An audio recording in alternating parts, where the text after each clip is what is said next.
அரசு பள்ளியில் அமைச்சர் குத்தாட்டம். முதல்வர் விஜய், காங்கிரஸ் மூத்த தலைவர் ராகுல் காந்தி பிறந்தநாளை முன்னிட்டு மேலூரில் போதை விழிப்புணர்வு மாரத்தான் போட்டியை துவங்கி வைத்து அமைச்சர் விஸ்வநாதன் நடனமாடினார்.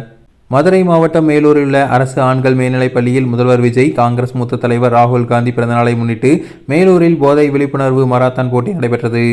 இதனை துவங்கி வைத்த அமைச்சர் விஸ்வநாதன், வாடி வாடி கைப்படாத சீடி என்ற பாடலுக்கு மாணவர்கள் மத்தியில் தாவேகா நிர்வாகிகளுடன் நடனமாடினார். இதற்கு கண்டனம் தெரிவித்துள்ள திமுக தனது எக்ஸ் தளத்தில், கல்வி கூடங்கள் என்பவை அறிவை வளர்க்கும் ஒரு இடம், அவை எதிர்கால தூண்களை உருவாக்கும் புனிதமான இடங்கள்.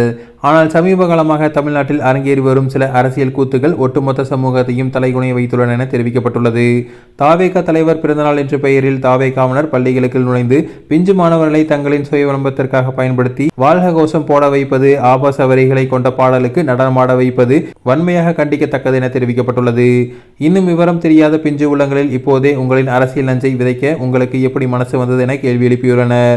தாவேகா அமைச்சர் ஒருவர் கல்வி கற்கும் இடத்தில் ஆபாச வரிகளை கொண்ட சினிமா பாடலுக்கு மாணவர்களை நடமாட வைப்பதுதான் நீங்கள் கற்றுக் கொடுக்கும் ஒழுக்கமா? உங்களின் அரசியல் புகழை பாடுவதற்கு அரசு மற்றும் தனியார் பள்ளி மாணவர்கள் தான் உங்களுக்கு கிடைத்த பகடை காய்களா என கேள்வி எழுப்பப்பட்டுள்ளது.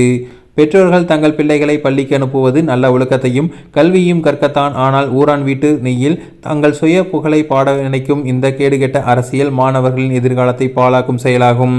பள்ளி கல்வித்துறை இதற்கு உடனடியாக முற்றுப்புள்ளி வைக்க வேண்டும். பள்ளி வளாகங்களுக்குள் எந்த ஒரு அரசியல் கட்சி தலைவர்களையோ நடிகர்களையோ முன்னிலைப்படுத்தி நிகழ்ச்சிகள் நடத்தக்கூடாது. மாணவர்களை தங்கள் அரசியல் சுயலாபத்திற்கு பயன்படுத்தும் தாவேகாவினர் மீது சட்டப்பூர்வமான நடவடிக்கை எடுக்கப்பட வேண்டும் என தெரிவிக்கப்பட்டுள்ளது. இனிமேலும் பள்ளிக்கூடங்களை அரசியல் வியாபாரங்களாக மாற்ற நினைத்தால் தமிழ்நாடு பெற்றோர்களும் பொதுமக்களும் சும்மா வேடிக்கை பார்த்து கொண்டிருக்க மாட்டார்கள் என எச்சரிக்கிறோம் என தெரிவிக்கப்பட்டுள்ளது.